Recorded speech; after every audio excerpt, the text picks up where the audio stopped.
a ideme robiť generel, no tak buďme prakticky a konečne počúvajme. Na základe mnohých podnetov občanov pripravila mestská časť na útorok 19. mája v Dome kultúry besedu o súčasnej situácii a budúcnosti dopravy v Dúbravke. Besedy sa zúčastnil starosta Martin Zaťovič a hostiami boli Tatiana Kratochvílová, hlavná dopravná inžinierka Bratislavy, Peter Bánovec z kancelárie hlavnej dopravnej inžinierky, Vladimír Lipský z dopravného podniku a Bronislav Weigel, člen predstavenstva dopravného podniku Bratislava. Besedu moderoval Štefan Maceják z miestneho úradu. Všetky spoje, ktoré odtiaľto idú, končia viac menej pre nás na Patrónke, po prípade idú do Petržalky.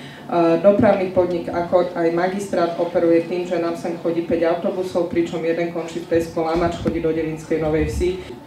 A čo sa týka prestupov, každá mestská časť nemá každý obyvateľ spojenie od všade. Je nutné aj z iných častí mesta prestupovať. Žiaľ, niektorý má spojenie ideálne, je veľmi spokojný, niektorí vlastne cestujúci musia vlastne vykonať ten jeden alebo dva prestupy, či ináč bežný štandard aj v iných mestách, či Slovenskej republiky, či v Českej alebo aj v ostatných mestách Európskej únie.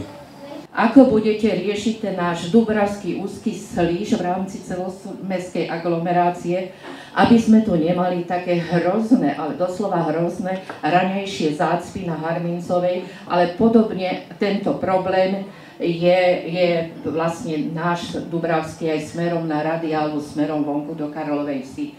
Práve preto, že niekto dostal Nobelovú cenu za to, že nám tu dal dva autobusy do Petržalky. Všetci občania Dúbravky chodia ráno autami do mesta až k letisku, pretože ináč sa časovo nedostanú do zamestnania. Tak problém Harmincovej, viete asi všetci, sú tam pozemky vysporiadané, jedna vec. A ďalšie, Harmincová bola naprojektovaná na 4 milióny eur, rozšírenie Harmincovej 4 milióny eur, s tým, že veľkú položku tam zohráva aj protihluková bariéra, ktorú chcú vlastne občania, ktorí tam bývajú na ulici Lipského. My máme kvôli tomu teraz sedenie práve v pondelok, keďže mesto na to peniaze nemá magistrát, tak sme zavolali si aj investorov v okolí, čo budú už Rosnička alebo Čerešň alebo ďalší, ktorí tam stávajú, aby sme sa dohodli ako ďalej s touto Harmincovou. A ďalšia vec je, keď začneme robiť šloprudovú cestu, už vidím, ako už tam je petícia občanov, to už bude petícia občanov z Lipského, ktorí sú sťažovať, že tá cesta pôjde k ním a bude veľmi blízko ich domov. Čiže toto musíme všetko riešiť a nájsť to riešenie, aby sme tú cestu rozšírili. Môj názor je viacerých tu v okolí, že Harmincova nie je jediný problém. Jediný problém je to, že Dúbravka má len výstup cez Harmincovu, cez Alexieho a viac nemá von výstup z Dúbravky. Máme dve cesty, Harmincov a Alexieho a nič viac. Cez koľko ľudia nechodia, dokonca aj z Karlovej Vsi chodia cez Harmincovú. Ďalší problém. A práve som mal včera rokovanie s ďalším investorom, ktorý postavil Borimol, ktorí opäť sú ochotní sa vrátiť tej myšlienke prepojiť Saratovskú s Devinskou, ale s tým, že do toho musí opäť investovať do toho nielen oni, ale aj mestská časť, magistrát a ďalší investori v pomere 1:1. Vám sa podarilo z električkovej tráte spraviť naozaj nosný dopravný projekt. Vy ste nám priniesli dopravné problémy, ktoré sme tu dovtedy nemali. Keď mi svieti zelená, tak ja nemám ísť, pretože mám dávať prednosť električke, ale blíkajúci semafór, to nejde. Presne. Zajímalo by ma, ktorý dopravný problém je z vášho pohľadu v Dúbravke najvážnejší? Na električkovej trati v Dúbravke. No, ten projekt všetci vieme, teda ako bol zrealizovaný, alebo na základe akého projektu bol zrealizovaný. Niektoré z vecí sa už podarilo odstrániť, a to je to otáčanie na Alexieho ulici.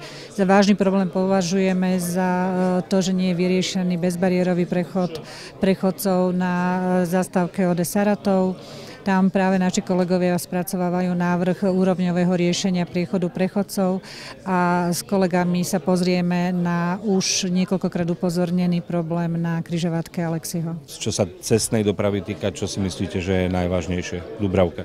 No, výjazd Dúbravky, hlavne v špičke. Viem, že pán starosta rozbehol rokovania ohľadom možnosti rozšírenia Harmincovej ulice, ale chcem teda zdôrazniť to, že všetky riešenia dopravy aj v Dúbravke alebo v iných mestských častiach alebo na území celej Bratislavy riešime v kontexte s tým, že budeme riešiť preferenciu mestskej hromadnej dopravy, to znamená v tomto prípade aj autobusovej. Ste schopní v dohľadnej dobe vyriešiť aspoň také veci, ktoré nie sú stavebného charakteru, ale možno skôr systémové, to znamená preprogramovať semafóry, ktoré ako tu na už veľa Dubravčanov dnes spomenulo, veľmi nebezpečne naskakuje zelená, červená, proste nejakým iným spôsobom to skoordinovať a ešte nejakým spôsobom spomaliť električky, ktoré práve cez tieto prechody prechádzajú. Je to možné urobiť v nejakej dohľadnej dobe? No, čo sa týka cestnej svetelnej signalizácie na Alexiho ulici,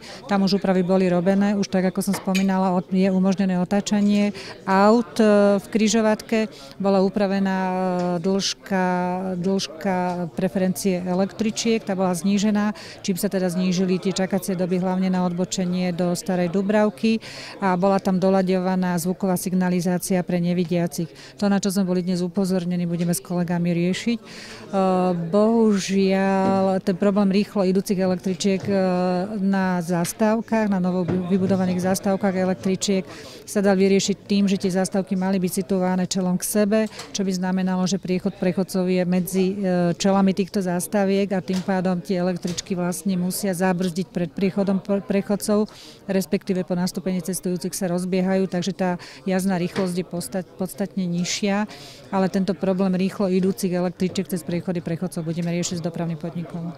Ale ľudí trápi aj to, že teda je zelená, že je zelený panáčik na prechode prechodcov a električka má takisto zelenú, čo proste môže vzniknúť z toho nejaká tragická situácia. No je tá cestná svetelná signalizácia alebo tá zelená platí len pre vozovky. Je to ako iný systém riešenia signalizácie na príchodoch, ale nie je to neobvyklé. Napriek tomu by s tým asi bolo treba niečo robiť, lebo ľudia to očakávajú. Tak ako som hovorila, že sa budeme zaoberať tou križovatkou na Alexiho, budeme sa zaoberať aj týmto. Prekvapilo aj vás dnes niečo, o čom ste ešte neuvažovali z hľadiska dopravy, či električkovej alebo cestnej? Priznám sa, neprekvapilo ma nič, no všetky veci už riešime. Páči sa mi, ako to bola účasť, naozaj občania zaujímajú tá vec, zaujímajú ich problémy Dubravčanov, aj oslovil vlastne magistrát, aj dopravný podnik, aj nás a verím, že tie problémy aj vyriešime časom. Všetko má svoj čas a priznám sa, je to škoda, že naozaj Dubravka má takéto dopravné problémy. Z vášho pohľadu, ktorý je najvážnejší problém Dubravky, ktorý by bolo treba najakutnejšie začať riešiť? No, všetky problémy sú dôležité a my preto robíme dopravnú štúdiu Dubravky, ktorá nám vlastne vyhodnotí, čo kde ako robiť cesty, jednosmerky, kde má byť aké parkovanie. A v prvom rade riešime teda samozrejme okrem tohto dopravnej štúdie Harmincovú riešime, rozšírenie Harmincovej, to je samozrejme problém z Alexiho a takisto rokujeme o predĺžení Saratovskej nábory, aby tie výjazdy z Dubravky boli čo najrýchlejšie.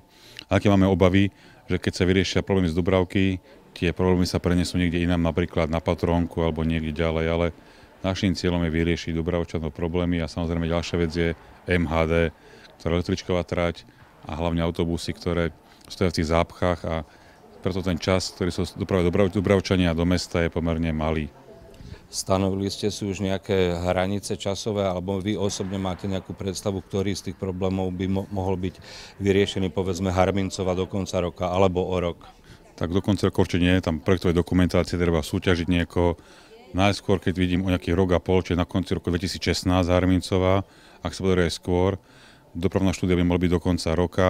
A už teraz riešime aj parkovacie miesta, státe riešime už teraz, chodia brigádnici po Dubravke, ktorí kontrolujú, kde aké parkovacie miesta sú, či sú platené, nie sú platené, koľko ešte parkovacích miest vytvoriť, čiže už teraz toto parkovaciu politiku riešime. A MHD závisí od rozpočtu magistrátu, koľko dá vlastne peňazí, koľko peňazí dokáže dať dopravnú podniku a koľko si vlastne objedná potom tých vozokilometrov u MHD a podľa toho vieme sa zariadiť. Samozrejme vieme teraz riešiť, máme ponuku zmeniť autobus číslo 127, či na základe Dubravčan, na základe komisie dopravnej. Je ten, čo chodí vo vnútri Dubravky? Áno, ten, čo vnútri, či vieme to trocha zmeniť. Tam teraz povedali, že môžete to zmeniť ako chcete, tak veríme, že to zmeníme v prospech Dubravčanov.